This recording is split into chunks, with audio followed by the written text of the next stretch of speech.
Yeah, they achieved 15.3% in total, with Suran as MSI achieving 20% and GM delivering a very stable performance of 10%. And retail rental reversion for the office saw a slight cooling down, landed at 1.5% in third quarter 24. However, stable support will come from tenants with longer leasing period, contributing by around 22% of the total gross rental income. We expect the rental reversion for the whole year FY24 to be around 15% compared to last year 4.8%. And second one is they also have some potential rental uplift from GEM and also Sky Complex in Milan. We anticipate rental upside from Building 3 Sky Complex Milan, driven by healthy office demand in the surrounding area and lower than average rental rate previously signed by Sky Italia. In third quarter 24, L-REIT also secured 8.1% of the net lettable area of the lease through internal sourcing. And the L-REIT expect the backfilling to be completed by the end of 2024, with the rental reversion of 30% to 40% to match the current market rate. GEM is also reviewing its rental at the end of 2024, and the current market rental is around 20% higher than the previous rent signed by the anchor tenant. We expect rental escalation to be in around like high teens, resulting in an improvement in revenue by around 2% upon successful backfilling. As for outlook, there is some delay in the construction. Sorry, can you all hear me? And for outlook, there's some delay in the construction of Live Nation. L-REIT updated that they are currently in the cost budgeting stage. Since construction usually takes 1 year to complete, we expect Live Nation to be introduced by second half 2025. With a capacity of more than 2,000 concert per event, 4 events per day will translate into additional footfall of 1 million per year. This is around 2.5% of the total Suran as Somerset's footfall per year. So this would lead to a higher GTO and reduction in occupancy rate, thus paving the way for future rental reversion. And for Sky Complex in Milan, currently they see demand from F&B and real estate sector. L-REIT doesn't have a specific sector coverage and is seeing more expansion demand from small to mid-size inquiries. So we maintain a buy recommendation and an unchanged target price of $0.83. L-REIT is currently trading at FY24 dividend yield of 7.5% and 0.7 times price to NAV. Yeah, that's all for me. I'll hand over to Glenn. Thanks. Thanks, Mel. Yeah, okay. So for me, we have the two of the remaining local banks results. We're starting off first with UOB. They released the results first before OCBC.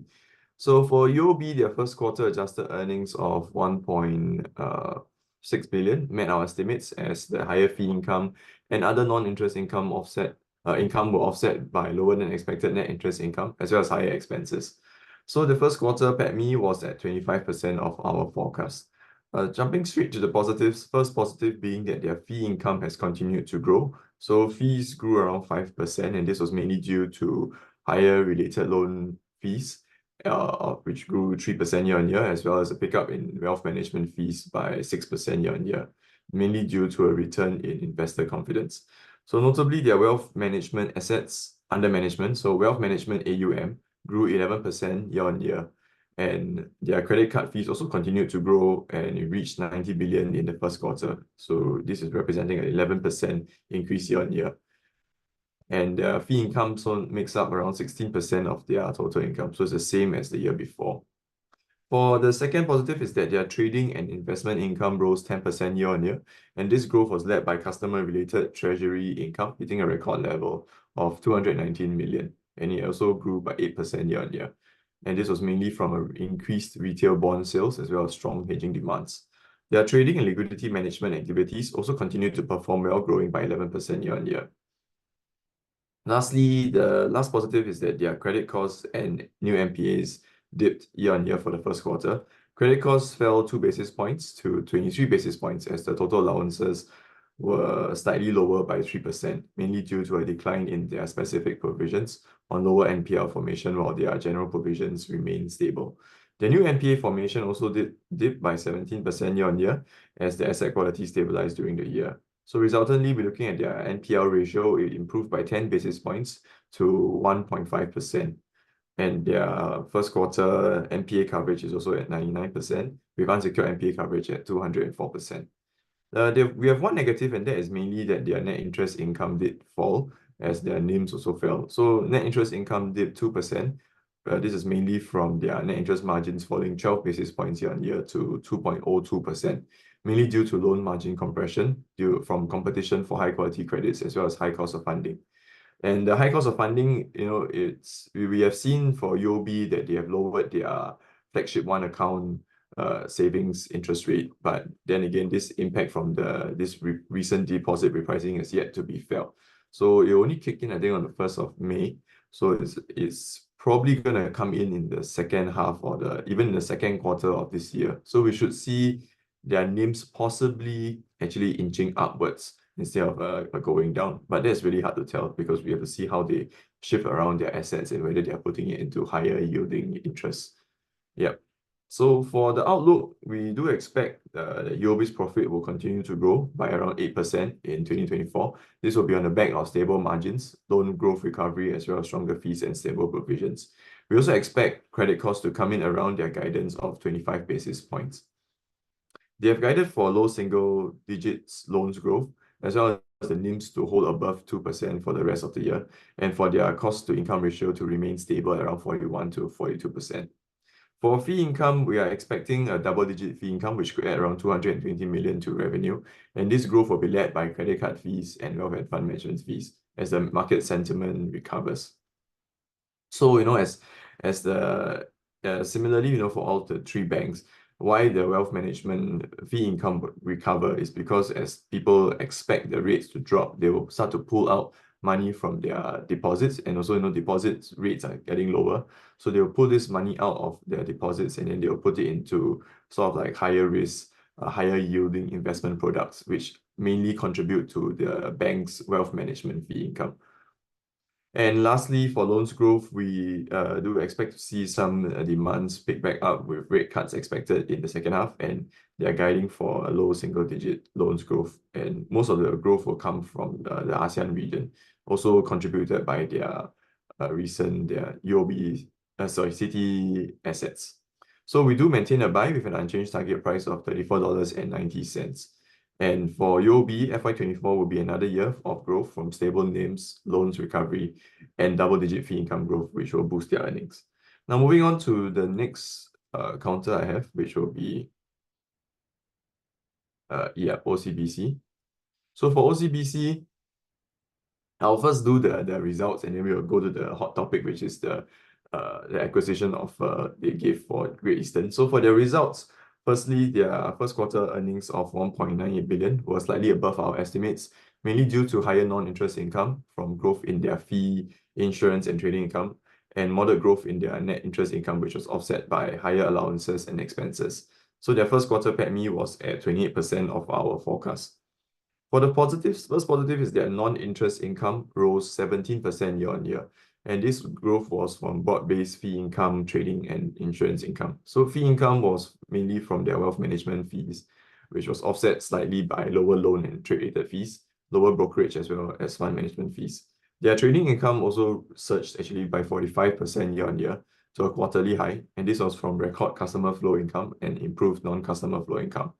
And their total wealth management for the first quarter, so this consists of banking and insurance wealth management income, grew by 19% year-on-year. Secondly, their net interest income was also up slightly by 4% year-on-year, and this was mainly led by a 5% increase in their average assets, which was offset slightly by their net interest margins, moderating 3 basis points to 2.27%. Their NIM moderation was mainly from higher funding costs, which offset the increase in asset yields. So as I mentioned earlier about when I was talking about UOB, how the banks manage their net interest income is by firstly putting in assets into the assets, their loans, they can put in the loans where they get loan yields, or they can also put these assets back into higher yielding interest. So that's how UOB has done, UOB and OCBC also has done it.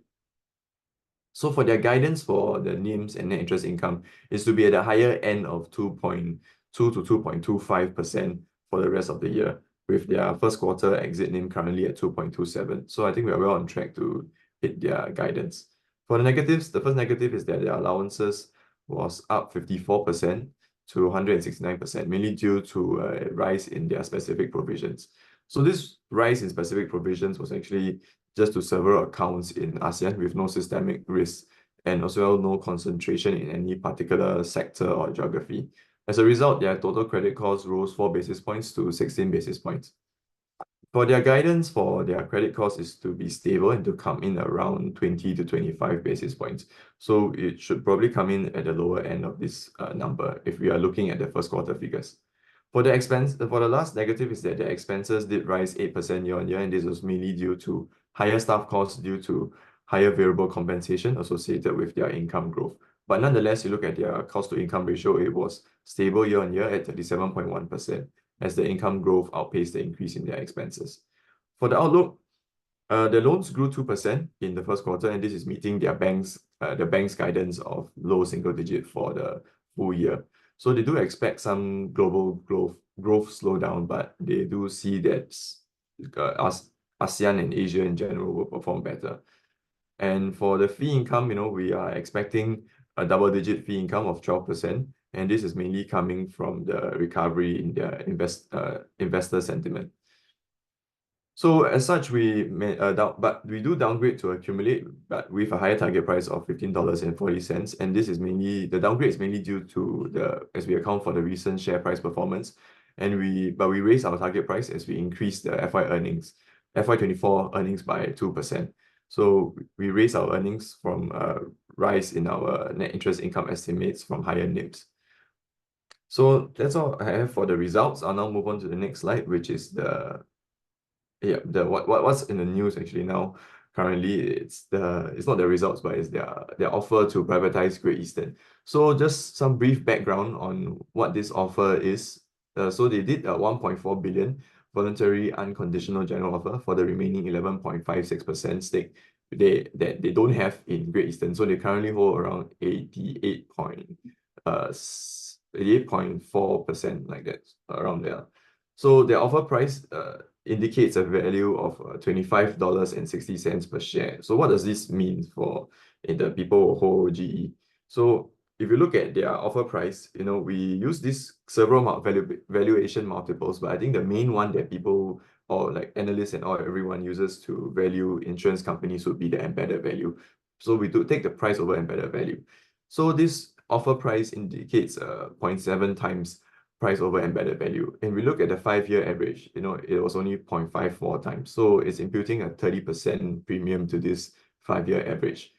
And so for not just for investors, but for the OCBC stakeholders, what will it mean also if this offer goes through? It will add 0.2 percentage points to the group's ROE, so you increase it to 14%. And more importantly, it will actually lower their CET1 ratio by 0.6 percentage points to 15.3%. So this is a sort of spending some excess capital which they have. But even if they do spend this, they still have the higher CET1 ratio amongst all the 3 local banks. DBS is at 14.7 and UOB is at 13.9% as at the first quarter. Well, what does this mean? Because having a very high capital, it's a CET1 or capital ratio, they need to actually give this back to their shareholders or make acquisitions. So they have done this by trying to offer for Great Eastern, but they still have very high CET1. So it's potentially a direction where they could give back more dividends to shareholders to lower their CET1 ratio. So just as a comparison, I also put in the last couple of interesting privatization offers that happened in the last 2 years, mainly SPH, Boosted, as well as Denbing. So what does this show? It just shows that the initial offer is usually just the first offer where maybe these companies are sort of like testing water, right? And then the final offer is usually they will give it higher, as it goes up. So this doesn't indicate that or confirm, you know, that OCBC will increase, but they have said that this offer is not final, and you know they never said that they're going to raise the offer. So just take it at face value what they will say, what I said. So that's all I have for OCBC. I'll now move on to the next one I have, which is just a brief review and overview of the Singapore banks results. So for the Singapore banks, the three of them, the main highlight for this quarter was that their fee income actually provided the boost for their income growth. So you look at their NIMs, right? Their NIMs, all the NIMs were either up by 2 basis points, or actually most of them were down. So resultantly, you know, their net interest income we're not seeing like double-digit growth anymore for net interest income. And I think moving forward, right, we could expect even a dip in net interest income for all the three banks. So currently only UOB has a slight dip at 2%, whereas the other two are still managing their assets, you know, placing back into higher yielding interest. So that's why they can show this slight single-digit growth. So you look at fee income, all three banks actually have shown strong fee income growth, mainly coming from their wealth management fee income. And resultantly, you look at their PATMI, you know, they also have positive PATMI despite their what people would think that their main business is their net interest income actually is not showing very strong growth. Yeah. And also, you know, lastly, look at the CET1. You can see that OCBC, even before this acquisition or privatization, is extremely high, 16.2%. So they are trying to spend their capital a bit, you know, by giving this offer of 1.4 billion. But if you look at it, they do still have quite a bit to go before they reach their range of, I think they said they're going to maintain it at a minimum of 14%. So even 15.3%, 1.3% higher than 14%, that imputes around maybe $2 to $3 billion, which they have excess capital they can spend. Yeah. So that's all I have for the Singapore banking sector. I'll now hand it over to Darren. Thank you. Thanks, Glenn. Yeah, so I'll run through a Prime US REIT's first quarter update. Yeah, so the biggest thing for Prime is basically they need to refinance the loan, the 480 million loan. So that's about 69% of the total debt. Yeah, I'll go through more detail later. So yeah, for the results, basically it was in line with our estimates. So year on year is down about 8%, mainly due to lower occupancy. Occupancy now also about 80%. And as expected, the distributable income is down around 20% as well. It's mainly due to higher financing costs, finance expenses.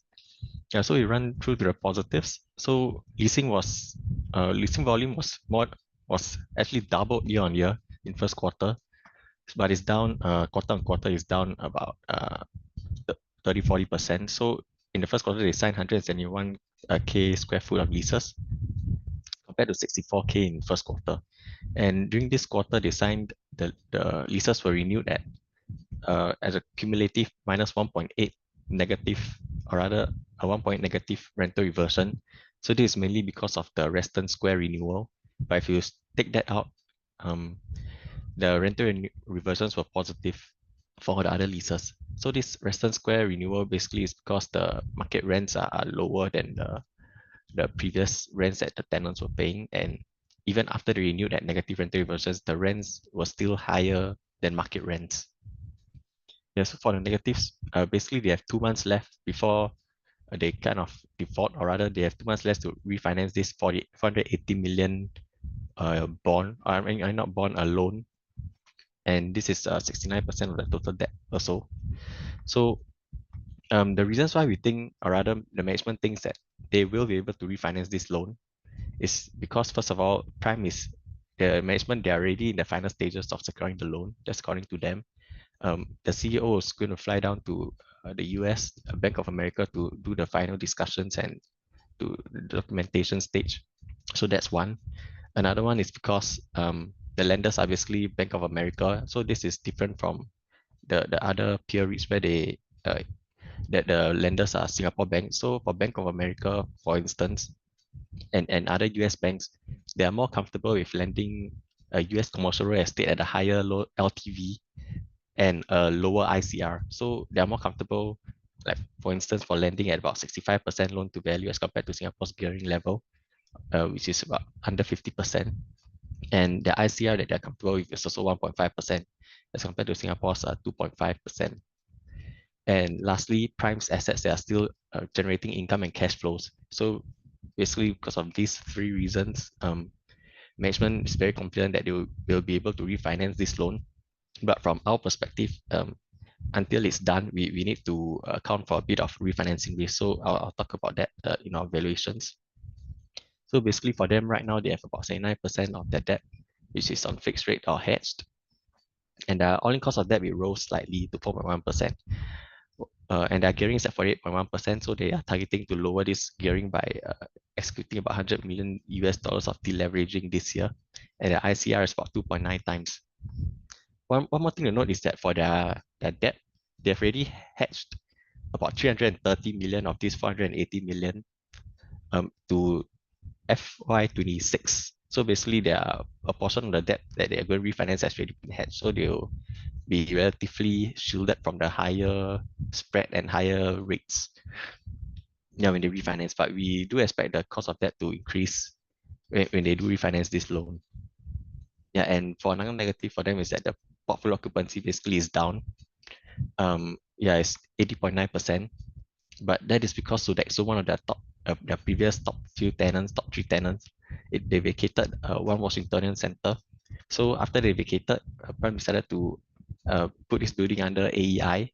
So right now, OWC is undergoing AEI, and if you exclude this AEI of OWC, the occupancy for Prime's portfolio is 84.7%. Yep.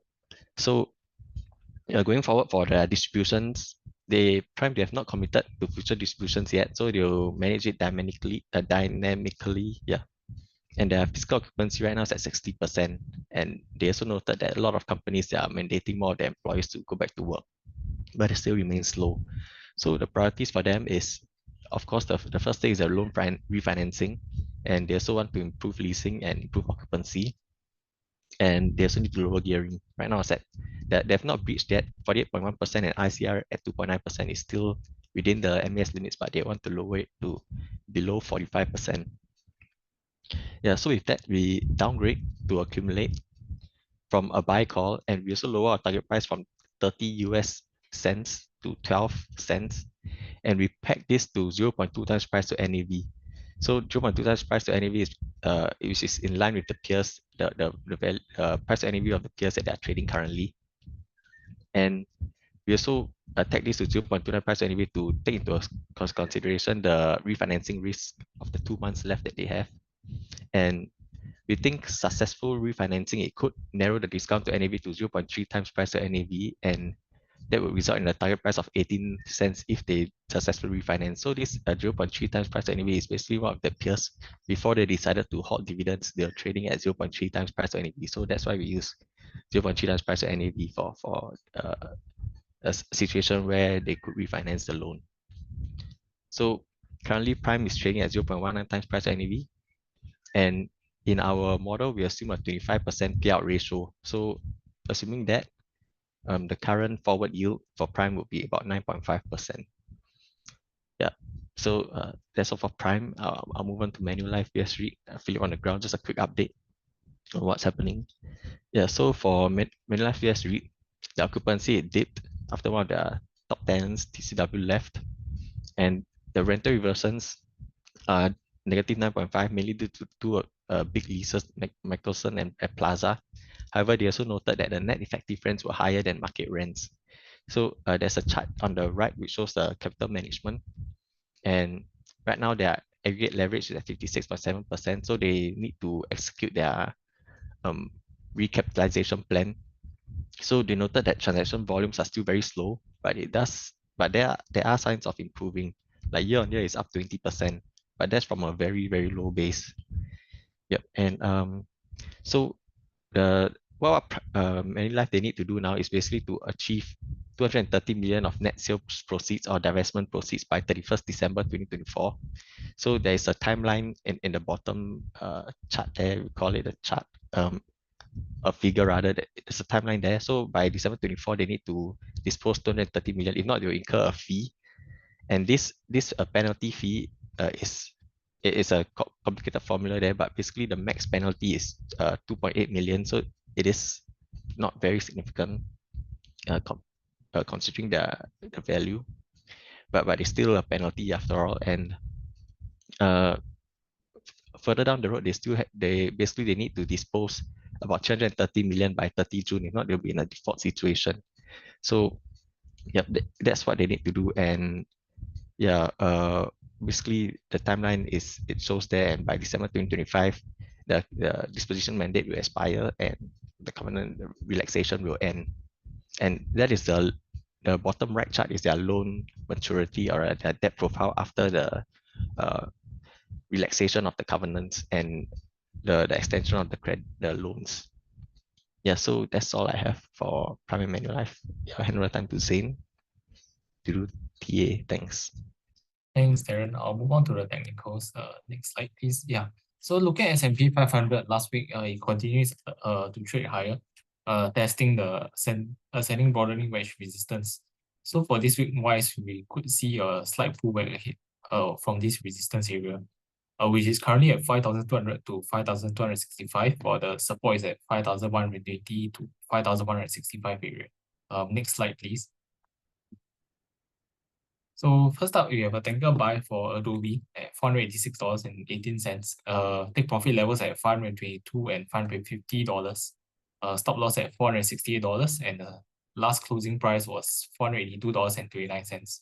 So looking at Adobe's chart, recently there was a breakout above a descending wedge, and then this followed after a double bottom formation at the $462 level. And then when we look at MACD and RSI, there was also bullish divergence and increasing momentum during the formation of double bottom as well. So with that, we could see the price continue to trend higher towards these two levels. Next slide. Then next one is on AMT. It's a technical buy at $150.60. Take profit levels at $162 and $172. Stop loss at $141. Stock last close at $151.92. So looking in terms of AMD's chart, recently there was a double bottom formed at around the $145 level, with bullish divergence in MACD and RSI as well. And then we also saw a fresh bullish crossover in terms of the MACD as well, which form a higher low. So with that, we could see the share price do a rebound towards these two levels. Next slide. So the next one is on Nanofilm, a technical buy at 69.5 cents. Take profit levels at 74 cents and 76.5 cents. Stop loss at 65.5 cents. The stock last close at 71 cents on Friday. So for Nanofilm chart, there was also a breakout above a downtrend resistance line. This was following a consolidation wedge that was formed recently as well. Also bullish divergence and increasing momentum on MACD RSI. So price could continue its momentum towards these two levels. Next one. Next slide. Yeah, so for Oracle, it's also a technical buy at $118.34. Take profit levels at $123.50 and $127.50. Stop loss at $113.50. The stock last close at $116.67 on Friday. So looking at Oracle's chart recently, it also broke out above a downtrend resistance line. This was following a mean reversion pullback towards the uptrend support line in blue. Price also filled a gap over at the $114 level as well before a rebound took place. And then when we look at MACD and RSI, there was also a fresh bullish crossover as well as increasing momentum in the near term. So I think price could do some sort of rebound towards these two levels. Yeah. Next slide. Next one is a technical buy for sets at $2.54. Take profit levels at 270 and 280. Stop loss at 247 and stock last close at 257 on Friday. So looking at sets, there was after a very long period of pullback, there was a breakout above a downtrend channel.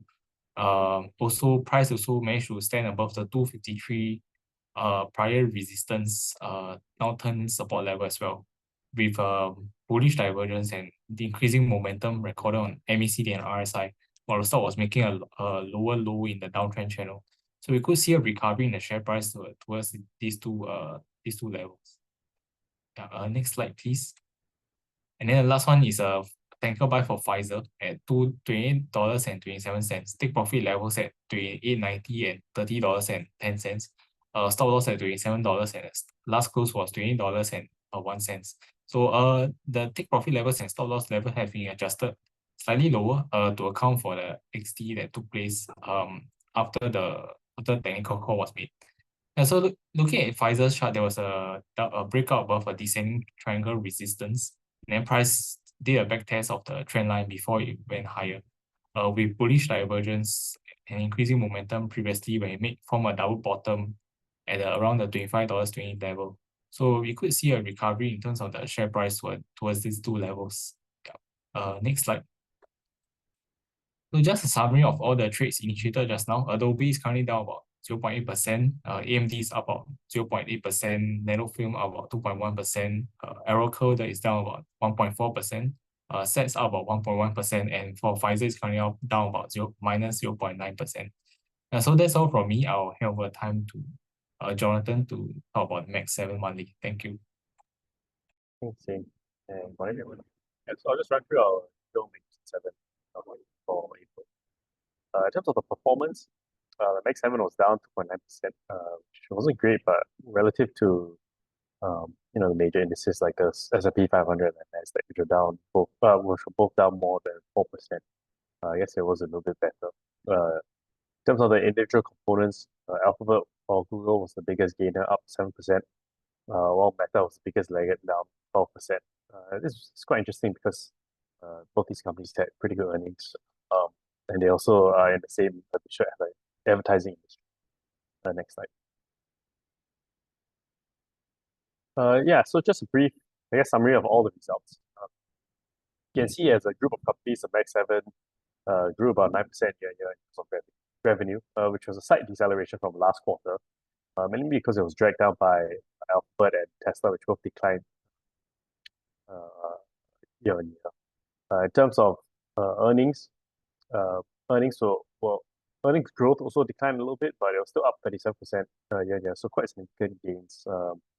You can see here most of the gains coming from Meta, Amazon, and Alphabet, about 50, 100, and 200%. Very significant gains there. In terms of guidance for this upcoming quarter, it's a little bit muted. Expect growth to remain around the 9-10% range. Mainly because at least for the digital advertising companies, they did mention that there'll be a little bit tougher comps in the second quarter of this year. Because in the second quarter of last year, they started to see an increase in demand from all the Chinese outbound advertisers. And that's basically, it wasn't there before the second quarter of 2023 because China was still kind of, I won't say in lockdown, but they're very inward facing. And they were starting to recover. So this has already been happening for, I guess, a year or 4 quarters. And as you let a period of stronger growth, naturally your growth rates come down.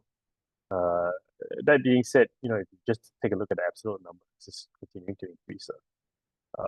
Something that was also quite interesting is that we're starting to see the price of share buybacks increasing. First quarter alone, this is excluding Nvidia because Nvidia announces its earnings next week. Share buybacks of about close to $60 billion in the first quarter, and over the last 12 months they almost hit $200 billion US dollars. So it's a large amount of money. We take a look at the pandemic peak share buybacks, and this was when there was a lot of, it was basically boomtown Charlie for most of these big tech companies, a lot of cash flows, a lot of operating leverage, and they did about 210 billion in terms of share buybacks. So we're very close to that. Basically, just trying to show strength for a lot of your Max 7 companies in terms of how much cash they have to deliver these returns back to shareholders. Next slide, please. Oh yeah, sorry, just for comparison, like the share buybacks of 220 billion is essentially like half your STI. Yeah, so half the market cap of the STI. Next slide, please. Yeah, another interesting thing we are seeing is cloud growth is continuing to accelerate after it bottomed in the second quarter of last year. So it's actually we're trying to see how much of the demand is coming from AI and whether there is actually a tangible demand and how quick this would actually accelerate. How quick this would accelerate revenue growth for cloud. And so what we essentially are starting to see, and what we've seen for the last couple of quarters, is that revenue growth, which is the line here in orange, starting to pick up. It's slightly over 20% year-on-year for the quarter. At the low point, it's about 15%. Essentially, when you look at the blue bars, that's just your last 12 months. That's just your cloud revenue over a quarter. It continues to just trend upwards quarter on quarter. So growth is picking up, and they continue to make all-time highs in terms of cloud revenue. Mainly because what you're seeing is they're starting to monetize it a little bit better. They're raising their prices, and so you're seeing average revenue per users go up. You're seeing this sort of resumption and transition for a lot of corporate spending from on-premise to off-premise as they transition to be more, I guess, your digital transformations and all that. And then you're also starting to see a lot of demand from AI, and this is flowing through to hyperscalers like Amazon, Microsoft, and Google. So very strong tailwinds for cloud, at least the overall cloud industry. We're expecting this to continue moving forward. Next slide, please. In terms of the individual counter updates, we'll go through Alphabet and Meta. Mainly your digital advertising guys. Like I mentioned earlier, the first quarter results were quite good. Starting to see this sustained growth in terms of digital advertising dollars. A big part of it is because of your AI-related content and AI-related efficiencies that are driving better products for advertisers. Driving higher ROI, higher eyeballs. So because a lot of how it works for advertising is that there are two main systems. One is there's a fixed price for I guess your ad locations on the space, and then secondly, there's a more dynamic pricing system for most of the ads where it's just a bid-ask system. So it's really just a marketplace where advertisers, if they really want a particular space, or if they really want a targeted more targeted advertisement, they're just gonna keep paying higher prices. And as long as the performance for these ads continue to improve, then these corporates and these advertisers are willing to pay higher prices. The big knock for both these companies, or at least for Meta, which is really what impacted the share prices. Firstly, they guided to lower growth, which is kind of expected. Secondly, they increased their capex while also mentioning that they're going to be spending, continuing to invest heavily in its reality lab segment, which has been losing a lot of money. So analysts, or at least investors, weren't really too thrilled about that, because you unlike Google, where you've got basically all three segments growing, for Meta you've got one that's really lagging behind, and it's not really maximizing the full potential of, I guess, near-term operations. So yeah, that was a big knock in terms of capex, but it also goes to show that a lot of these big companies are spending more and more money on their doubling down on their AI capabilities, and that's I guess flowing through to a lot of your hyperscalers. The other news for both of these companies is that they announced their latest custom-made chips. So most of your big tech guys now are producing their own custom-made accelerated chips for AI.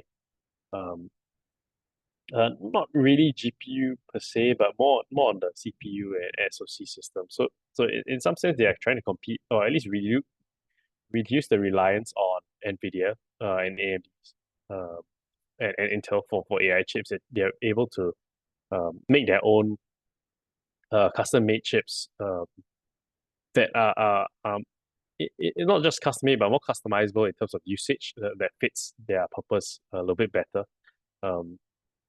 And so a lot of your big tech guys are spending money and actually developing their own in-house chips, which I guess is a good sign for the overall semicon industry.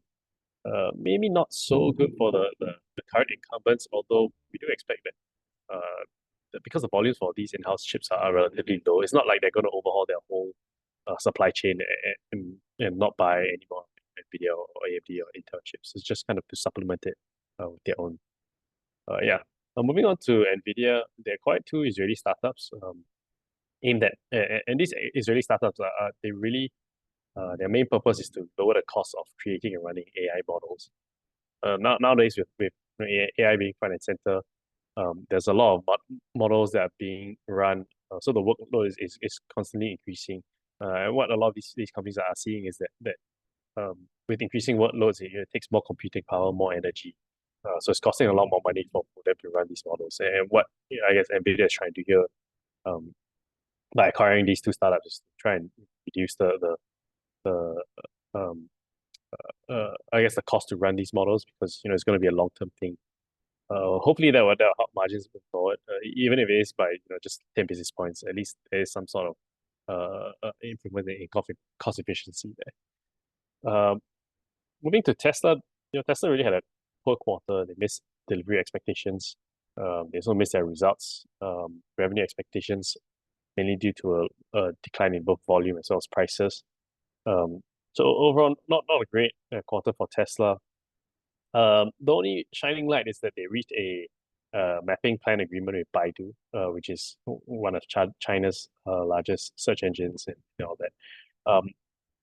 So they made an agreement with them to gain access to Baidu's mapping system. So just in case you didn't know, you can't really use like Google Maps or any other maps in China except for their own local systems.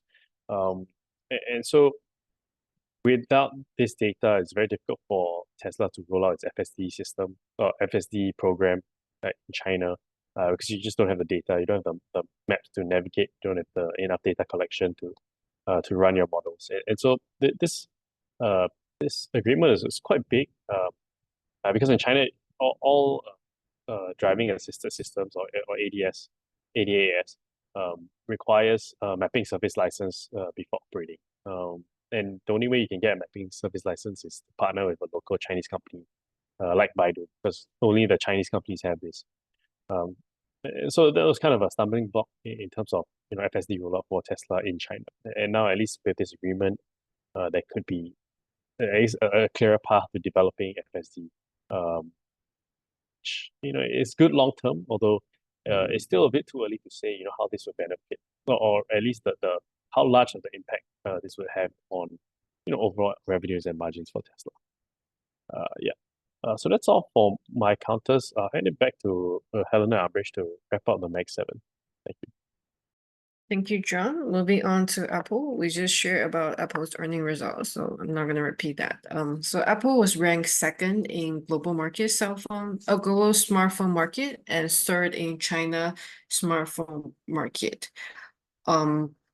So in the global market, it has a decreased global market share of 16% compared to Samsung's 20%. And in China, it's facing a lot of competition from local rivals, Honor and Huawei. So Apple's share is 15.6% market, while Honor and Huawei both secure a 17% market share. So the competition is very intense in China. So yeah, but despite some patience is required to navigate this China weakness, we still feel that Apple might have the chance to gain future growth. But now, because they haven't revealed anything about AI yet, so we're a little bit uncertain.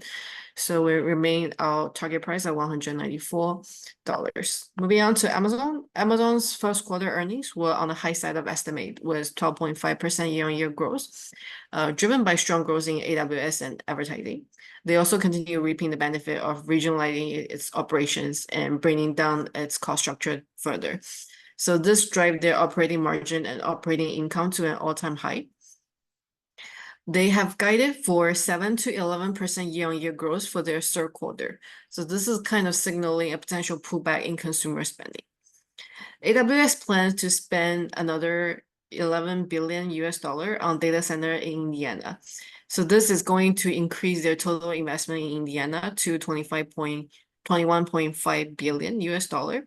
So Amazon did mention that they see a lot of growth potential in AWS. So they will now start to increase their capital expenditure tremendously in 2024. So this is obviously them starting to increase their capital expenditure, and we're going to be seeing more of that in the future. Last but not least, Amazon rolled out affordable grocery delivery subscription service for Prime members in the US, aiming to expand into fresh food business. So the subscription offers unlimited grocery deliveries for $9.99 per month on orders over $35. So this is available in over 3.5K cities and towns nationwide. So we do see that Amazon, they're still actively coming up with new ways to monetize their business, including their previously the Prime Video, and then the medication subscription that they aim to deliver within 1 day. So we do think that Amazon, they have sustained effort in enhancing their efficiency and also specifically in ways to increase their margin. Additionally, we do see positive indicators of reacceleration in AWS and increased investment in the sector. So we do maintain being quite bullish on Amazon. We maintain a buy rating with a raised target price of $220. Okay, that's all from me. I'll pass my time to Ambrish to talk about Microsoft. Thank you, Helena. So moving on to Microsoft, in April, it had reported its third quarter results, which were generally in line with our expectations. So for Microsoft, the total revenue grew by about 17% year over year. And this was mainly because of strong demand for its cloud service, Azure, which grew its revenue by about 31% year over year. And this was mainly because of the shift in workloads, our data from on-premises to the clouds. And also the company, it's witnessed recovery in its Windows segment, mainly because of recovery in PC shipments.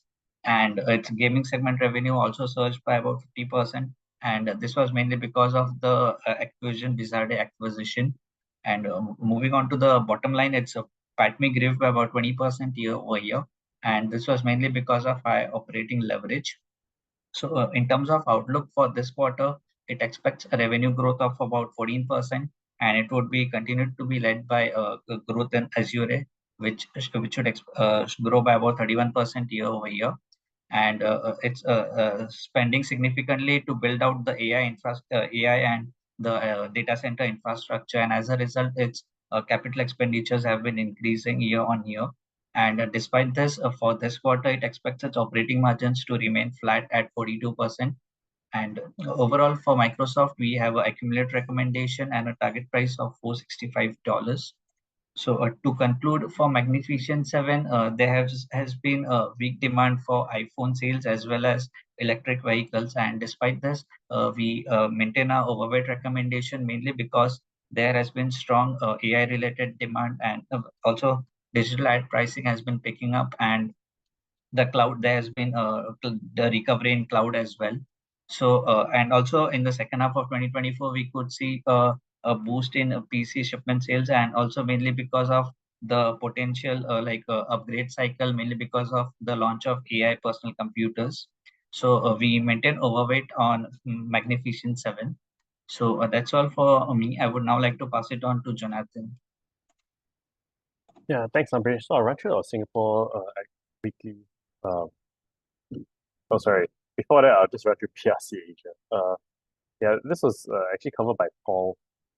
Just presenting on his behalf. Thanks, Ambrish. So overall, results were actually pretty good, within expectations. But when you look at your earnings, jump almost 50%, mainly due to recovery in top line. They saw I believe it was like a 6% recovery in 6% recovery in revenue over the last quarter, which was actually over the first half of 2023, which was a little bit weak because there were some disruptions from workplace safety. There were quite a lot of accidents, and so the government was clamping down quite significantly on a lot of construction sites. This was really further dampening construction volume. On the second positive is that gross margins started to normalize. There was a little bit of I guess decline in raw material prices, which was good. And also typically, as revenue starts to accelerate a little bit, you start to see gross margin expand a little bit because it's just it is a higher margin, I guess, some sort of operating leverage there. But I think it's mainly due to a little bit of a decline in your raw material prices. In terms of the negatives, the company did actually mention that there were some constraints in terms of the project delivery because of manpower issues. They weren't even able to find people to I guess design the blueprints and even from a worker shortage perspective. So these were the main negatives for BRC. In terms of their outlook, So in terms of valuation, sorry, we actually maintain our earnings for 2024, but we raised our target price to $2.27, up from $1.98, mainly because we increased our growth rate assumptions slightly. When you look at looking forward, in terms of the construction demand, right now we're seeing an average range of about $35 billion US. And when you look at per annum, so but when you look at the pre-pandemic average, it was about 28 billion. So there still is a significant jump, about 25% jump in terms of construction demand. Obviously the big one that everyone's looking out for is the Changi Airport Terminal 5's a project that should be underway next year. So that'll be another boost to orders for next year as well. Yeah, so we maintain accumulate on BRC Asia. And with that, I'll go into our Singapore strategy of Singapore weekly. Next slide, please. Yeah, so overall on the macro front, really not much to talk about. Big thing is obviously your arrivals continue to expand a little bit, 20% year on year for April. It goes to show that even post Taylor Swift, there is still growth for arrivals in Singapore. Actually help to continue to benefit the hospitality sector, your hotels, restaurants, bars, even transportation like SIN sets. Yeah, in the US, not much. Just your bank loans started to expand a little bit. 7 months of decline, so you're starting to see a bit of loosening. I guess at least a bit of growth in terms of bank loans, which is good because it kind of gives you an indication that the economy is starting to expand a little bit. Yeah. Next slide, please. For our tactical views, like I mentioned earlier just now, big tech is still really the best growth option that you can find out there. You look at earnings up 37%. And this is excluding Nvidia. So if you include Nvidia, it'll probably be close to 50% at least. Or at least 40+%. And it's you can't really find this in any of your sectors in Singapore or any individual company even. Like I mentioned earlier, most of it coming from your increase in cloud spending, digital marketing, as well as your share buybacks, which is quite an important point, especially when your numbers start to get up in the hundreds of billions. It's significant amounts of share buybacks for a lot of these big tech. Yeah, the second that we're looking at is the AI boost. When you look at TSMC's revenue, it's up quite significantly, 60% year on year in April, and it's second highest on record. It's a bit lumpy there because last year was pretty bad. But when you move that and you take the comps versus April of 2022, it's still up almost 40%. So still a significant gain. Obviously, another thing we're seeing from the AI boost is cloud capex, which I showed earlier. Oh no, I didn't show it. Sorry. But we did a computation of capex spending of a lot of big tech companies. We found that cloud capex is up about 40% year on year for the first quarter of this year. So they are spending close to $50 billion US a quarter. And when you look at Meta and Google, they also raised their capex guidance by about 10 to 20% for the full year, right? So you still expect more cloud capex spending to continue. Although it's not really that clear on the ROI for any AI investment just yet. When you listen to a lot of their calls, they talk about it's very big picture, very macro, very long term, very difficult to quantify, right? Yeah, in terms of the events happening this week, we have ST Engineering earnings, then we've got ComfortDelGro, StarHub, and Untitled. Yeah. Next slide, please. Yeah, so I'll just run through some of the Phillip on the ground for this week. So first one is AEM. So actually AEM had quite a bad set of earnings. Yeah, profit was down, I guess almost 90%. Yeah, it's quite bad. And the main reason we're seeing, well, obviously one of the biggest reasons is because revenue is down quite significantly. It's quite interesting that in terms of guidance, they didn't actually change any guidance for the first half of 2024. So if you're taking the midpoint of their 170 million to 200 million in guidance, essentially they are guiding to more revenue downside for essentially a 25% year-on-year decline in revenue for this quarter that we're in right now. So it's not really, doesn't really give investors that much confidence. At the same time, when we look at some of their customers, I mean, one of the biggest customers is Intel. Also not really giving them much orders because utilization rates are still actually very low. So they're not really seeing any follow through from growth in their customers per se. Yeah, so not really I guess a good set of earnings for AM, and kind of saw that a little bit in the share price. Yeah. One thing they did announce that they had 5 new customers, right? And one that is under evaluation. And this should help to bring triple-digit millions orders in 2025, which is a bit vague. So I'm not really sure what that means. But when you look at, they did mention that they had 1 new AI customer, and we suspect that it's actually going to be AM. Although it's quite clear that the initial volumes will be quite thin, so it wouldn't really affect revenue in the mid. Yeah.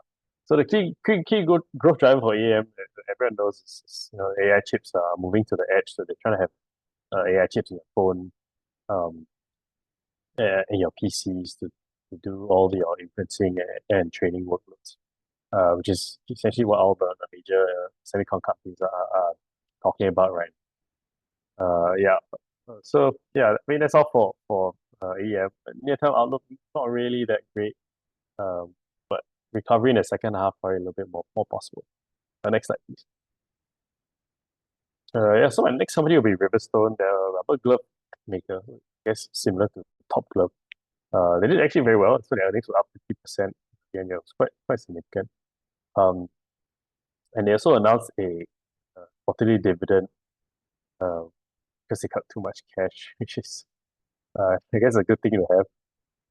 Utilization rates are still fairly high, and the industry is actually improving as well. So they're seeing a lot of their customers restocking after inventory was depleted, post-pandemic, after there was such significant hoarding. So yeah, in terms of their outlook, demand still looks to be growing, in a good position to capture a lot of this demand. So that's all for Riverstone. Last slide will be on SingPost. In terms of their second half results, operationally quite flat. It's only up about 2%. So not much to do there.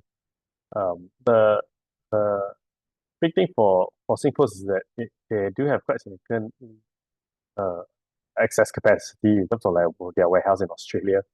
So over the pandemic, there was a lot of building of warehouses to fulfill all of your e-commerce, like your logistics, orders. And since everything's opened up, and now seeing that there's so much excess capacity there. I guess on the bright side, SingPost still is planning to dispose of their some of their non-core businesses, like their SingPost Center, which is almost $1 billion US. 900 million versus their market cap of $1 billion. So and they're also reviewing their postal business quite significantly. So if they do happen to divest, I guess it'd be beneficial in terms of a cash flow perspective, maybe return some value to shareholders. Yeah, so that's all for the rest of for Paul's slides.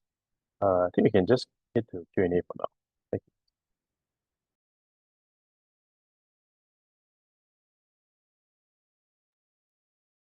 Yeah, maybe I'll just take on the one about GE and OCBC. So someone asked, I think BY asked, what is hi Glenn, is the acquisition of GE by OCBC in the interest of OCBC's shareholders? So I'm guessing, how are they going to make this acquisition earnings accretive, I guess, for the bank, and in the long run also, how will it improve, I guess, dividends and also their bottom line, right? So I think that's the main crux of the question you're asking. Okay, that's a very interesting question, because we also asked the CEO, and the board, the directors, so the management, why are they doing this now, and how will it affect the bank, or how will it improve the bank, more or less. So firstly, they said, they gave all the figures like I showed earlier, how it would potentially increased ROE by 0.2%. And then, they're also saying that it's going to spend some of their excess capital, which they do have plenty of, and they're using cash as well. But apart from that, not much is said, but what we can draw from the conversations we had during the briefing is that they'll be able to better synergize GE with OCBC. So currently, while they do have the majority shareholder, 88%, they own, I think they more or less own it. But I think they're facing a lot of headwinds in terms of some pushback from the shareholders, minority shareholders, which is what happened in the last few months. We saw they had some disagreements on certain things, and also with this, when they have full control over GE, they may be able to better improve cross products selling, and it could also potentially increase their wealth management fee income on OCBC side and GE side. So it's really very hard to say how would they make it better, how would they synergize it better if this does go through and they do delist it and make it fully into OCBC group. Yeah, so it's really a lot of ifs for us. But I think if you look at the figures wise, for the shareholder, I think an OCBC shareholder will probably be asking, why can't they just give this back in dividends instead of buying out the rest of the 11%? Because it doesn't really make a very significant difference. They're not buying something new, like what UOB and DBS did with the city assets, right? They bought something new and they managed to expand into different regions, which they probably were not, I would say, very... their market share wasn't very big, but with the city acquisitions, they grew, right? And why don't they do something like that? So to them, what we could draw from the conversations is that they are looking to get something where it's very low risk, right? So GE is already integrated into OCBC, right? They have very low risk of acquisition. So if they were to buy out the rest, it'd be very easy to sort of transfer everything over and then synergize the whole company as a one group, right? If they get something new or something that's very big, at that 1.4 billion price, then they might not, it's a risk, right? Also, whether or not they are able to fully integrate that new company into the bank, into the group. So that was one of the reasons. And also, they said that this is probably the right time. Of course, they said it's not because of quote, they said it's not going to be because of what will happen with the minority shareholders, right? Yeah, so let's put that aside. Yeah. Apart from that, the dividends wise, they are still highest CET1 amongst the three banks. That's a good sign for shareholders because it means the OCBC will probably have to do something else, to lower it. I think it was mentioned the optimal CET1 they're going to maintain is 14%. 15.3% is quite a fair bit away from that 14%. Also, if you add on the new Basel requirements, you could add possibly 100 to 150 basis points. So, it could even be hit 16%, right? So they do need to lower it down. And I think there's a possibility we might see, hopefully in the second half, but if not, we could see some indication of how much they're going to increase and whether or not they're even going to increase their dividends by year end, at least, hopefully for OCBC. Yeah. So that's all I have for that question. I'll hand it over to the rest of my colleagues. Thank you. Yeah, thanks, Tim. I'll take this question real quick. It's on UMS. Quite a number of questions on UMS. So they just actually announced we just had their analyst briefing for their earnings earlier on today. Yeah, so I'll just read out the questions. Firstly is what happened to UMS today? And then in view of the big drop in earnings for first quarter UMS, is it now the light at the end of the tunnel or is it still far? Yeah. So essentially what happened was earnings revenue was quite bad. It was down 40%, 33% year. And then earnings also down almost 50%. Really not that great. In terms of why, so what, and not just UMS, but most of the Singapore semiconductor companies are seeing, they're not really seeing a flow through from demand from their customers. So their customers like Intel, whoever, Time Material, they're saying that they're very optimistic on outlook because they expect this upgrading cycle to happen. So they're planning, they're gearing up for more production and all that. But this doesn't really seem to flow through to a lot of the Singapore companies for whatever reason. I think maybe because of where we are in terms of the overall semiconductor chain. It's more your testing and precision engineering. At the same time, utilization rates are still actually very low. So even if they ramp, they want to imagine utilization right now is at 30%, and their customers want to ramp up their production like 3x. There still is we still have a lot of utilization capabilities to fulfill it. It doesn't necessarily translate to a lot more revenue. And then on the second hand, we're not really seeing a lot of volume come through. So when a lot of their customers talk about being very optimistic, it comes from a revenue growth perspective, and that's because a lot of these AI products are higher in revenue, but they are lower in volume. So for a lot of Singapore guys, they thrive on more volume, but so far we haven't really seen any volume come through. You just take UMS for example, their biggest customer, which essentially is applied material. They said that 2024 demand from applied materials is still going to be flat compared to last year, which is not a good sign because last year was really bad, and AMAT is guiding for a much better, slightly better 2024. And then when you look at the near-term challenges for UMS, there's still quite a little bit of a inventory overhang, especially from some of your Asian electronic manufacturers. At the same time, they're still seeing a little bit of your inflation pressures driving at OPEX. Those are really not. They just don't see the direct flow from revenue growth for a lot from their customers, which is what I'm trying to say. Yeah, so guidance also wasn't really that great. It did mention that 2024 growth is really, if any, it's going to come from their new customer, which is LAM Research. So they set up a new factory in Penang. But like most things, when you set up a new factory and start ramping, initially the volumes are not going to be very high. At the same time, the revenue that's coming from there will come from the components instead of the integrated systems. So just a bit of backstory for integrated systems for UMS. Usually how they charge is how it's priced is based on a 3-year contract. So you kind of have this fixed recurring revenue for 3 years. Whereas for components, it's just as and when ad hoc, whenever the volumes come in, and price it on a tiered system. So it's a little bit different in that sense, where you don't have that I guess safety net of constant revenue coming in. Yeah.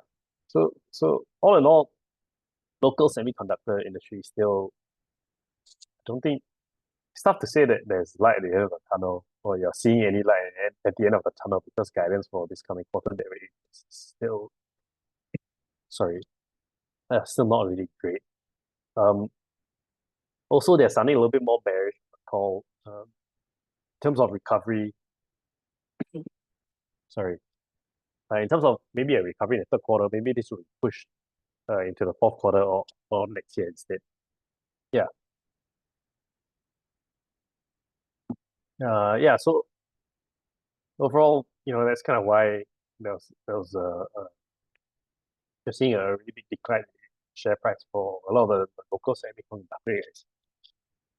Yeah, hope that helps. I'll pass it on to the rest of my colleagues. Thanks.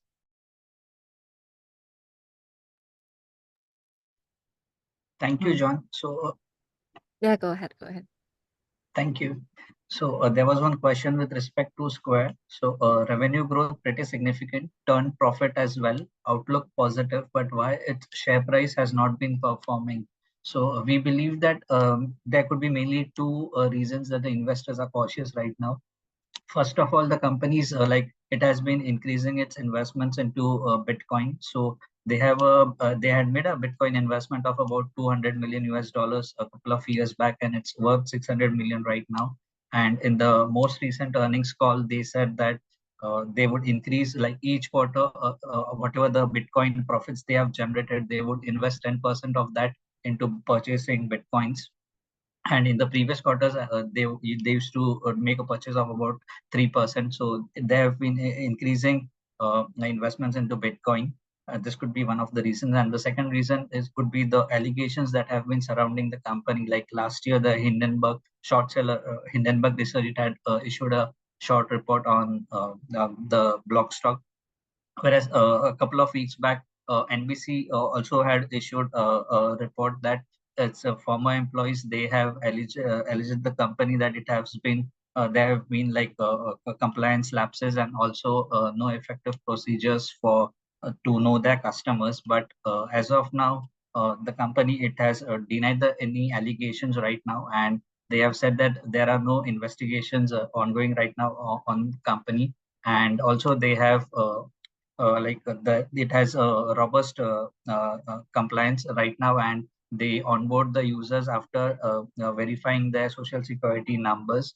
So it said that it does have procedures in place right now. And yeah, we will track any further developments on potential developments on these allegations, if any.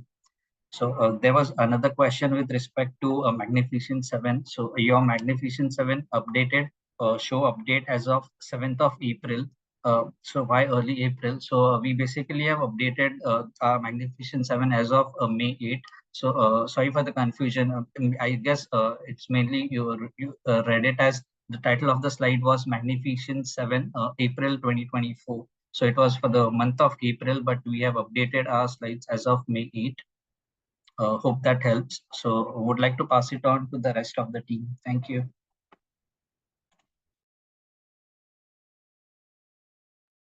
Hi, I'll take the Lendlease question. The Lendlease rate, would we concern about the high gearing in the view of high interest rate for longer? Is there a lot of debt to be refinancing FY24? So there's no refinancing risk in FY24, but there's a 315 million financing due in FY25. And although the rate could be higher for longer, but we don't expect any major change in valuation.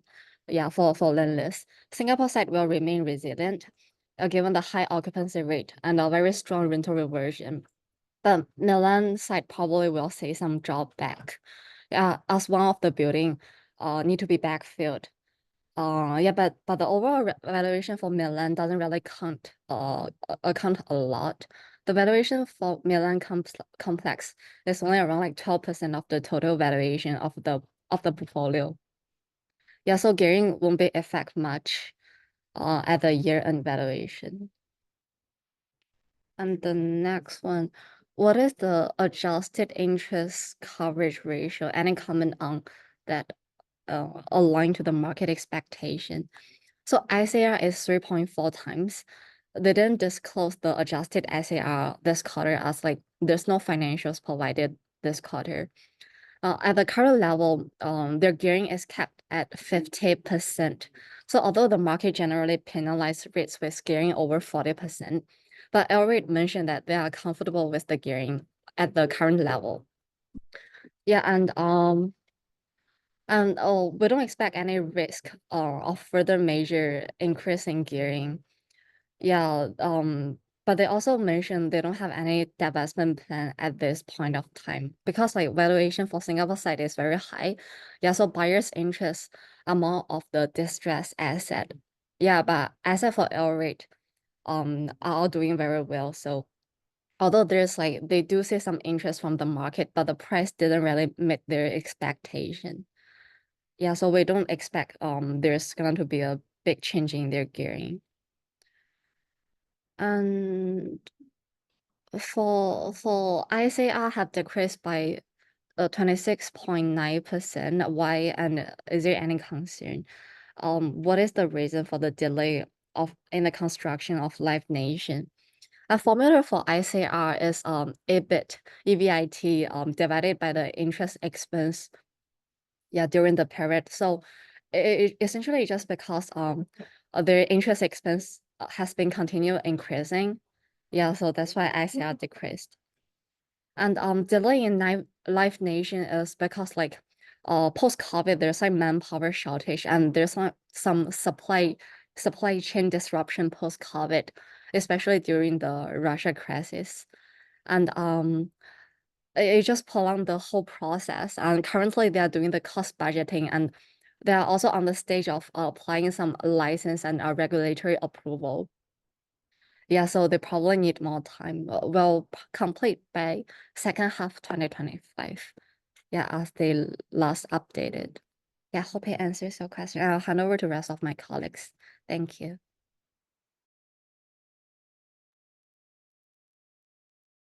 Hello. I don't know whether you can hear me because my video is not loading. Anyways, okay, I'll answer the question on Apple. So Apple seems really quiet on its involvement in AI. Has it actually invested CapEx in AI development, which may allow us to see some potential results later on? The short answer is no. I mean, Apple has never been huge on spending CapEx. So their CapEx for the last quarter is around 2 billion, which is around 2% of their revenue. So you cannot really compare it with those tech peers like Amazon. They invest around 15 billion, which is around 10% of their revenue. So it's pretty low investment for Apple. Even compared with their previous quarter, there's actually a small dip in their caps. Previously, it was slightly above 2 billion. The last quarter is slightly lower than 2 billion. But I guess we should wait and see 1 month later what review do they have for us, and we see how. I hope that answers your question. Pass my time to my colleague.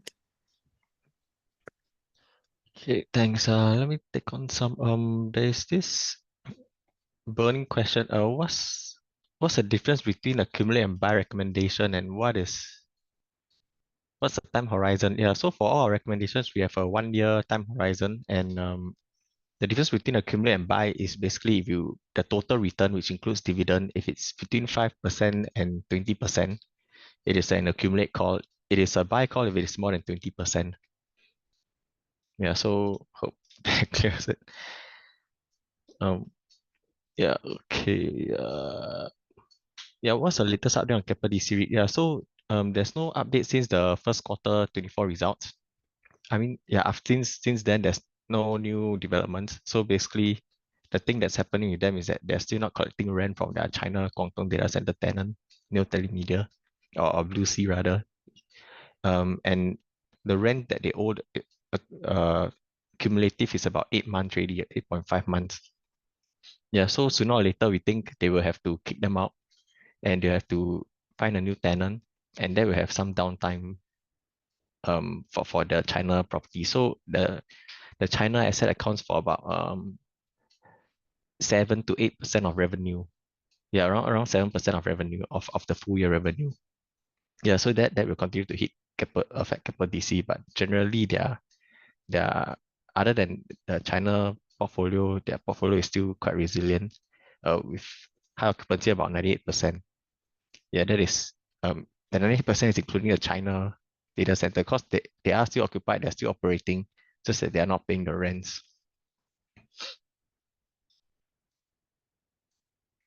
On Prime, if the refinancing in July is not does not pull through with Bank of America, can you share what's the implication and what are the backup plans? Yeah, so if they do not pull through that loan, they'll likely be in a default situation where the banks can request to collect back all the other loans, not only the 480, but the remaining as well, the outstanding. So regarding their backup plans, yeah, I'm not too clear their backup plans because when I spoke to them, they seem very confident that they will be able to do it.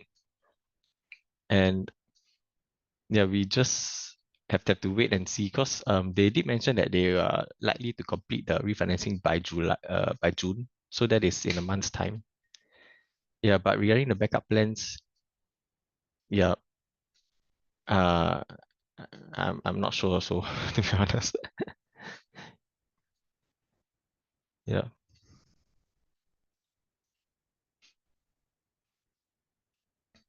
Do you think REIT still have potential to go back to 70 cents? That will take some time, especially since there are still some headwinds in the portfolio. Like one of the big tenants will be vacating by the end of this year, and they're still hit by higher interest costs. So in the near term, I don't see it likely to go back to 70 cents, as there are a lot of headwinds that are still in the portfolio, like occupancy wise, and as well as high interest rates. So yeah, it's unlikely that they'll go back to 70 cents in the near term. ESR, the Hong Kong listed company might be going private. Yeah. And how will this affect ESR Logos REIT? Yeah. I don't see any immediate impact to ESR Logos REIT, even though they are the sponsor. Yeah, I don't see much impact.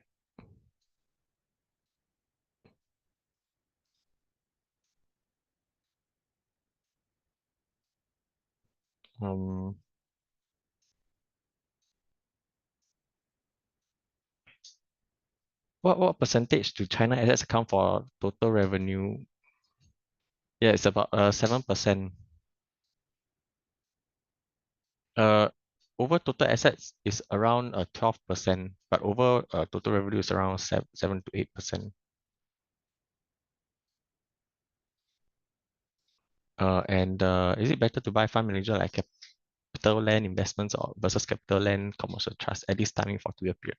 Yeah, so both have been trading at quite depressed prices, but basically if you are in it for the yield, I would recommend capital land CICT.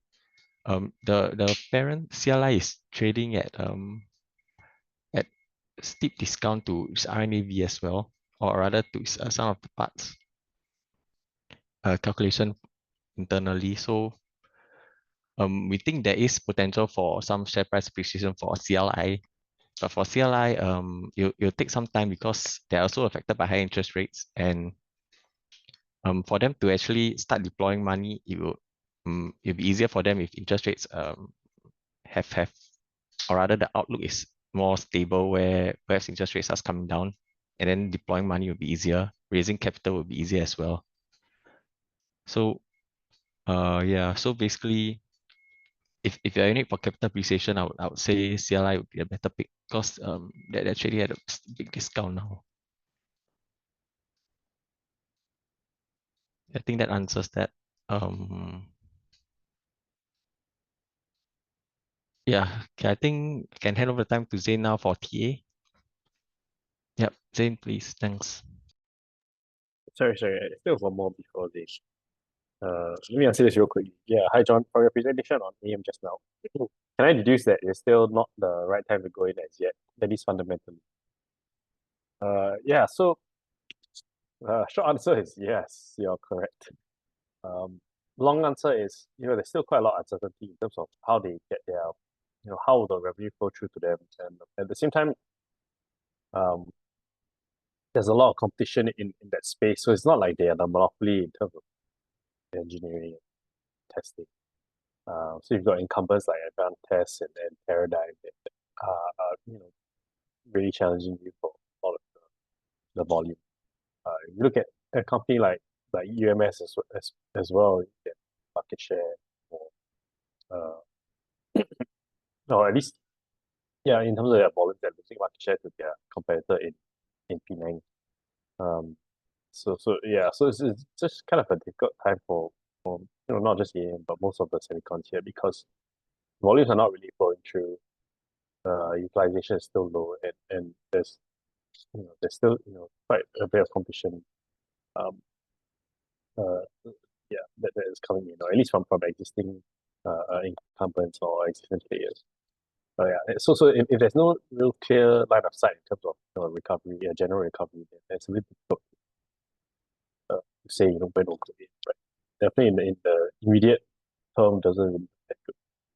Yeah, I hope that helps. Okay, that's all for me. I'll hand it over to Zain to do some of the. Okay, thanks, Jordan. I'll share my screen now.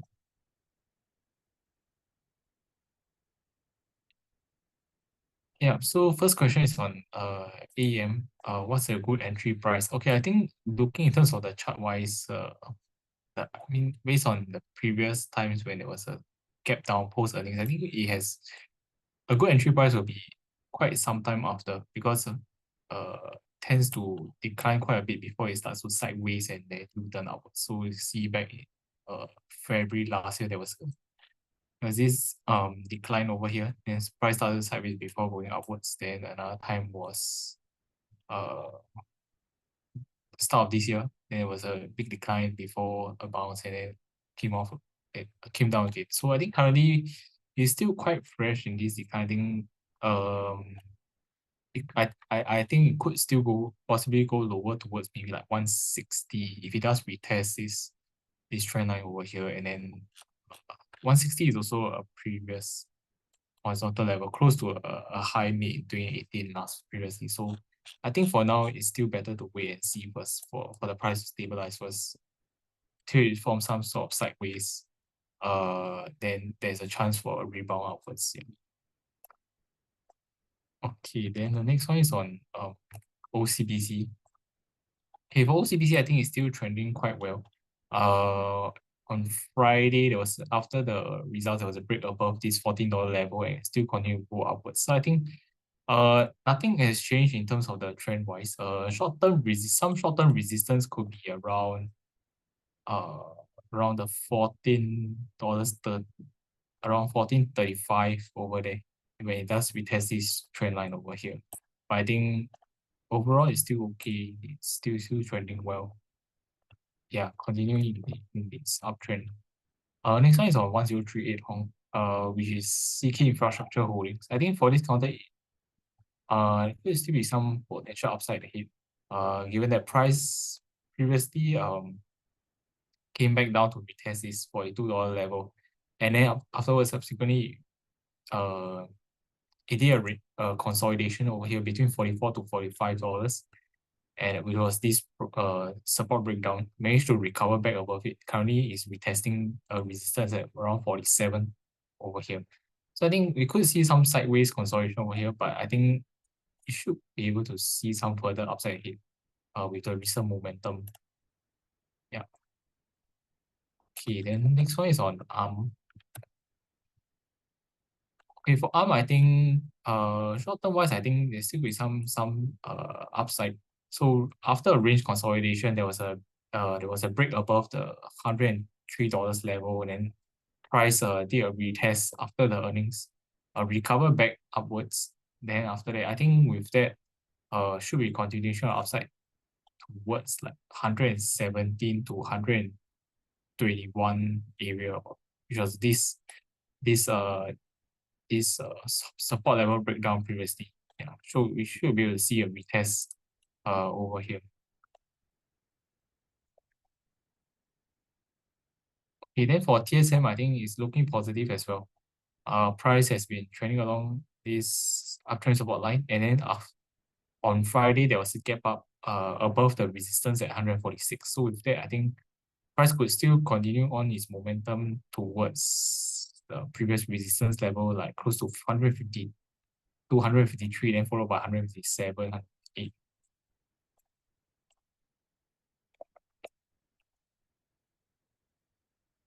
Okay, then for NVIDIA, I think it's currently doing a bit of a sideways consolidation at a prior resistance level around the 905, 900 to 920 area. So I think for now we will see some consolidation continue, but the current trend wise is still trading this uptrend channel. So there could be still some further upside you can make if you can break above the current consolidation. Yeah, then support is at this recent swing high level, which is around 880.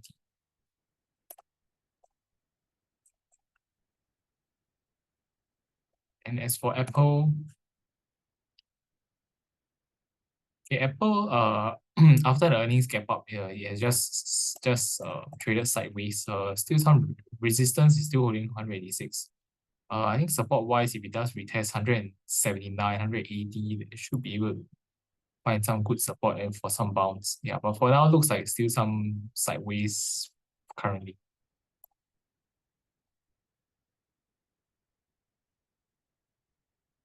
Okay, and then next question is on Franken.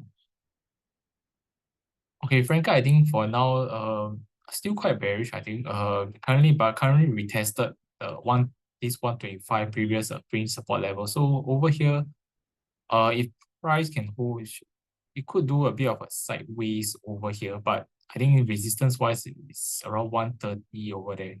Yeah, still quite, since the price action is still quite bearish for now. For Sembcorp Industries, not too much. Still, price action is still pretty sideways over here. With support around 515, then resistance, short-term resistance will be around this 530 level where price is broken down recently and doing a retest currently. Yeah, so I expect still further some further sideways action. Okay, then for Keppel Corp, price broke below the 680 level and then trended a bit lower to test near a support around 650, some rebound. But I think short-term wise, the trend should be still remain quite weak. Resistance probably around the 670, 680 zone over here, then support about 665 over here. So it's either probably some sideways or continue trend a bit lower in the near term, the current pullback.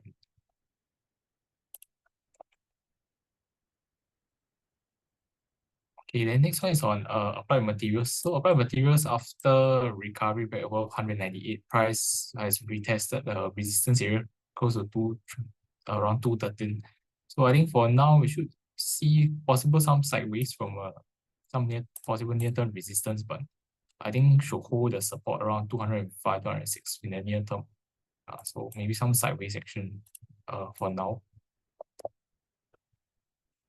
For Micron, I think for now, broken above this downtrend resistance line, also the horizontal resistance above 115, 116. So for now, looks like some sideways action. If you can clear this 121, 122 level, should be able to see some further upside towards like 126, 127.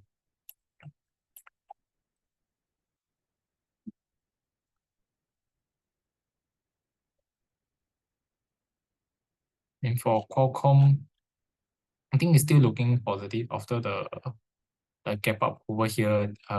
This prior resistance at 175 has acted as a support. So there's some sideways, I think, but I think still looking more positive on the upside. You can break the recent resistance at 183, I think could likely still trade towards the new high levels.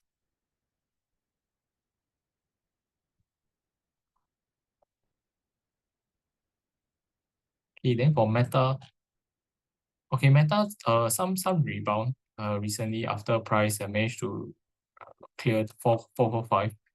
Also managed to rebound back above 455, this previous support level. So I think for now, continue a slow grind upwards again, but likely to face some resistance at around 483, this prior strong support level. And I think price will sort of do a slight pullback and do some sideways consolidation thereafter. Then next one is on Amazon. Yeah, Amazon currently looks like did a retest of close to 189, 190. Looks like a current double top for now. So maybe some sideways consolidation to take place first. While support is around 184, 185 for the time being. Yeah. Hi BY. Yeah, the TA for Pfizer is still valid. Yeah. Thanks.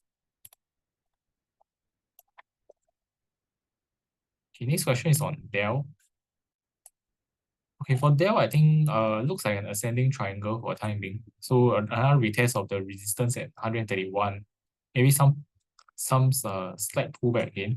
But overall, I think in the longer term, it should be able to still make new highs. With the recent price action, price breaking above 125, 126, this resistance to go higher. Also, we have this upward sloping support line as well.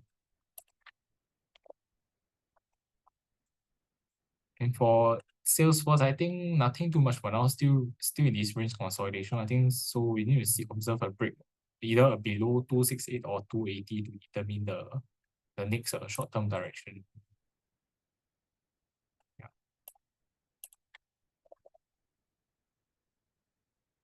Okay, then for Netflix, okay, price also rebounded back above 580s resistance. Then currently some also filled this gap over here, but I think should do some sideways over here for the timing, given that this was a prior support over here, it's around 610. So yeah, I think then short-term support will be around 595 about there. Well, I'm expecting some sideways consolidation for the time being first.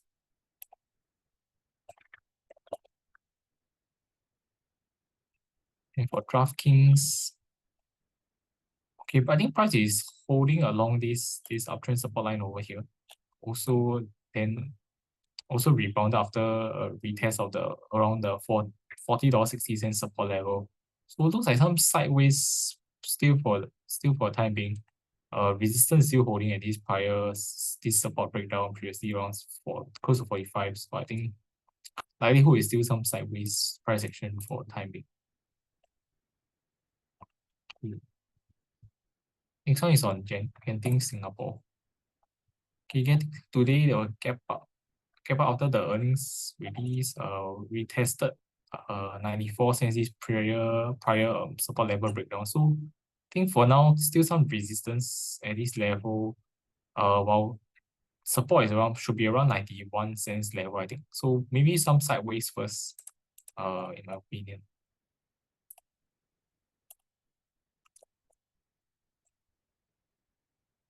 Okay, then next up is on iFast. Okay, iFast, I think some slight pullback recently. Likely could do a retest of these $7, about 710, this range breakout area. Should be able to find some support and do some bounce gain. And then while currently short-term resistance is around 735 about there. Okay, any insight on sudden price collapse on Food Empire and Wilmar? What's the outlook? Okay, I'll keep my TA perspective. Okay, for Food Empire first, I think pull back towards this main uptrend channel support over here. Then also this was a retest of the prior range resistance around the 107, 108 level. So currently seeing some rebound. I think for the time being, likely some sideways as still likely be some resistance at 117, this recent breakdown level. Yeah, so I think some sideways over here, if you can form a higher low, then there could be some chance for some rebounds to take place. Yeah, then for Wilmar, okay, for Wilmar, I think price action wise is still rather weak. From like resistance at 343 over here, double top, then price broke down this low over here at around close to 325 and this support level as well. So with that, I think price could still trend lower in the short term. Next support level probably around close to 309, 310, this area.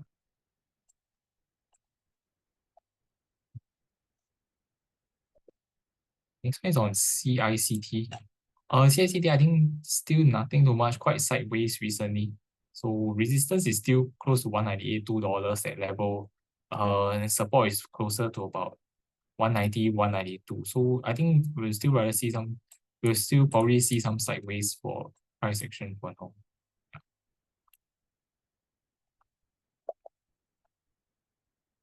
Okay, then for Capital Ascenders, we also the same.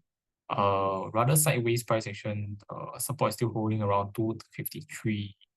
Yeah, but yeah, still quite sideways.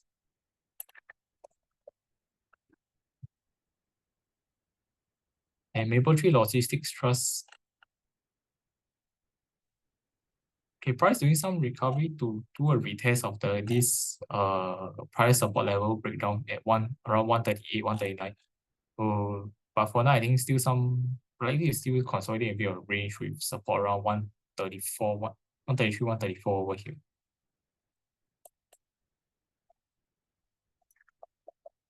The next one is on SPBO, which is a Spider Portfolio Corporate Bond ETF. For now, I think the overall trend is still in this downtrend channel over here. Price recently did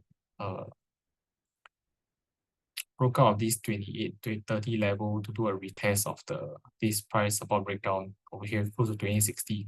I think over here could hold as some resistance. We might see a slight pullback to sort of retest this this resistance breakout recently at 28.30.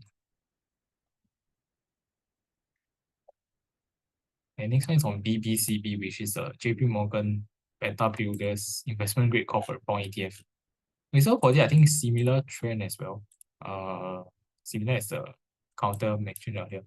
In this downtrend channel also recently rebounded to retest this support level breakdown around 480. So I think we could see some slight pullback towards like 430 again to retest this breakout recently. But overall for this counter, the volume is pretty low. That's why we're seeing a lot of gaps over here. So TA wise might not be that reliable for this counter in my opinion. Okay, next one is on Bank of America.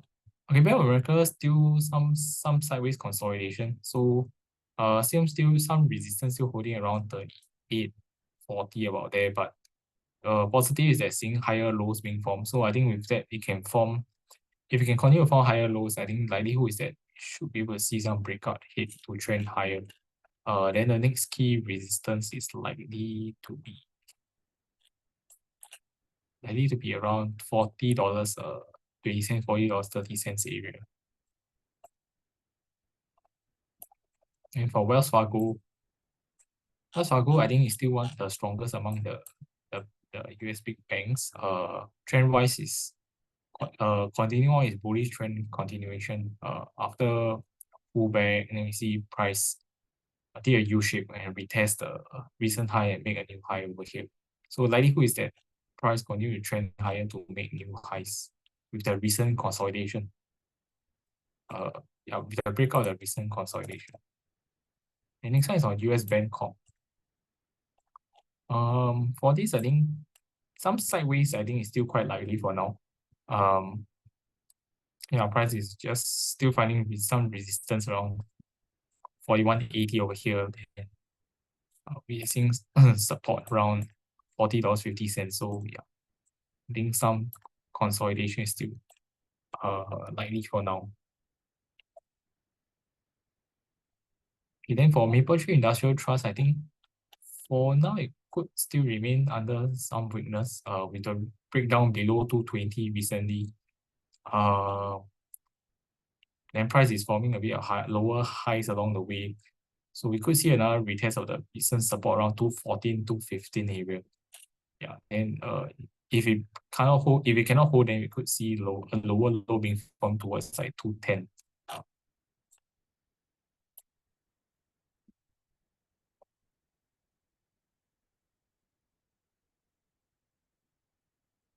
The next one is on city developments. I think currently still some sideways probably going on. Retest of this resistance breakout around 580, close to 590, pulling back from the resistance around 610 over here. So yeah, still some, I think for the short term, likely to see some consolidation going on. The next one on Aztec Global.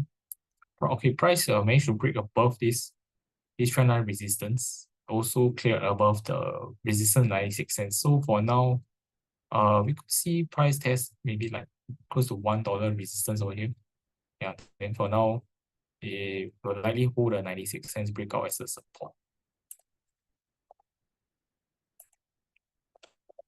Then for CSE Global, I think the trend hasn't changed. Still very sideways in this range consolidation. Nothing has changed.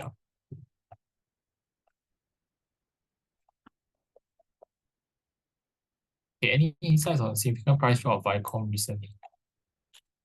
I think recently it's just continuing on in this range. So I think nothing much has changed. Yeah, still finding the support is still around 131, 132. Current resistance probably around 137.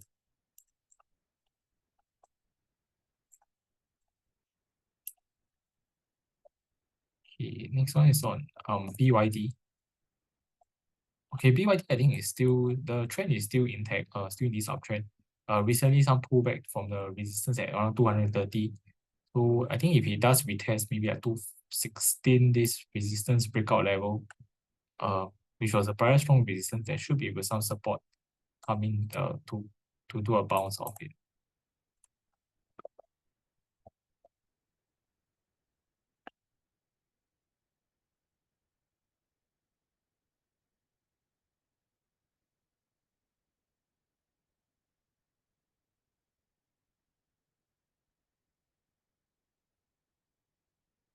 The next one is BYD Electronics. For this, I think recently there was a break above this downtrend resistance line as well as this resistance level at $32. So I think price could continue its recent momentum towards maybe the next resistance level close to 37.30, about there. Okay, I'll just take one more question in view of time. This one is on Baidu.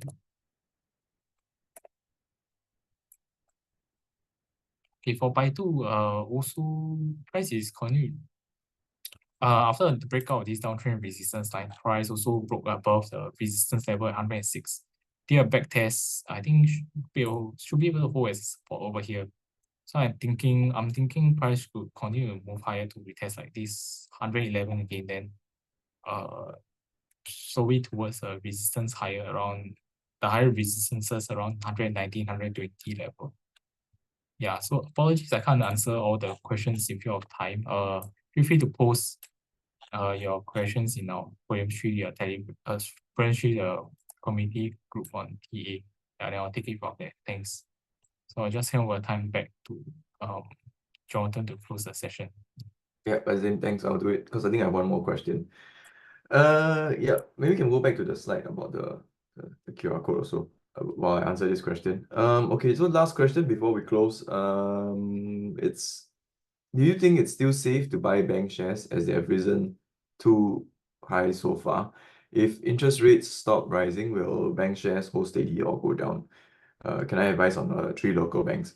Yeah, that's a very good question. You know, I think it's the reason why it has suddenly shot up so much is because, you know, I think it's due to the Feds being very sort of like they're not really indicating that they're going to give as much cuts. I mean, sorry. Yeah, so that's the reason why suddenly everyone rushed to the bank shares, because, you know, most people think that higher interest rates means good for the banks, right? But, you know, it's if I can only speak on the bank's earnings and whether or not they can sustain that, right? So if you look at the banks, the higher interest rates, of course, is very good for them because they can, you know, earn higher yields, you know, for both their loans and their assets that they get. But also, if you look at it on a longer term basis, higher rates may not actually be as beneficial to them as what everybody would think, right? You look at the several factors. It's mainly their cost of funds. If rates are so high, they also have to pay higher costs for their deposits, right? So that's going to push up their costs, which is what we are seeing now. So we know while rates have not been cut yet, their NIMs are slowly getting compressed, you know, and getting smaller and smaller, right? So that might also be a reason because their cost of funds have started to creep up towards their loan yields. But then loan yields, they can't really push it any higher because, you know, they're sort of capped, right? So their cost of funds is actually creeping up slowly and slowly and slowly. They are trying to mitigate this, of course, by putting some of these excess deposits which they have back into higher yielding sort of like securities, you know, or other higher yielding interest assets. So that's what they have done, and they have done that, and they have maintained their NIMs somewhat around a acceptable level for them. But there's only so much you can do this rollover for their excess deposits, and it will reach a certain point where whatever they put in this year will be the same yield as they put in next year, right? If assuming that the interest rates are exactly the same. So that also will reach a certain limit. And I think the last factor for the banks, you know, why higher interest rates may not be exceptionally good for them is because, at least for the long term, right, is that the loans growth will take a hit. So if you see loans currently, it's quite it's been on the decline, but at least now it's been improving slowly, right? It's not like we have seen in the COVID days, you know, where interest rates were almost zero, and then loans was like loans growth was really high. So that's also another factor, because that also plays into part their net interest income. Because if loans growth is so low at low single digits, they can't really use the excess deposits to grow their loan book. So we are seeing that as well. And we are hoping that if the interest rates do go down, then at least their loans growth, the higher loans growth will sort of offset the lower NIMs. And if you look at net interest income, it will be either flat or it might even grow a little bit. And lastly is their fee income. So fee income, the reason why, if you look at the first quarter, why it did so well, and I would think that this is just my opinion, but why it did so well, it might also be because people were expecting, the investors, their customers were expecting that interest rates are going to be cut. So in order to get ahead of that, they would have to pull out all their deposits, which maybe the tenure has expired, has lapsed already, and the current deposit, the fixed deposit or even current account is not as attractive anymore because the banks have all sort of kept it, and they have not really given as good rates, right? So they realize that, okay, it's a good timing now. They're expecting interest rates to go down, so they're going to take this money and put it back into the investment products, which is the wealth management fee income for the banks, which is why we saw this sudden spike. So if interest rates are still very high, then these investors and these customers might not put as much of their deposits into their wealth management AUM or even their fee income. So if the rates go down, then these customers will move towards their fee income. So there's a lot of moving parts, but I guess if you think about it in a very long term, if it's really longer, then I don't think the higher interest rates will really be very beneficial to the banks at least. But whether or not the market reacts that way is also quite hard to say. But currently, yeah, I think it's they're looking at the higher interest rates being more beneficial than detrimental to the banks. Hope that answers the question. I think we have really tried to answer. Oh, maybe there's one more. I think this person okay, so I think it's been answered already. Okay, so I think that's all we have for today. Thanks so much for joining us. We overshot by a few minutes, but I think we have a few questions that are left unanswered. I think it's for Paul, but if you can just put it into the Poems mobile app that we have here, you can just scan the QR code and put in the questions, join the community group, and we will try to answer it within a day or two. Any questions you have. Okay, thanks so much again for joining us. I think we'll just conclude the session here. Okay, thanks. Bye.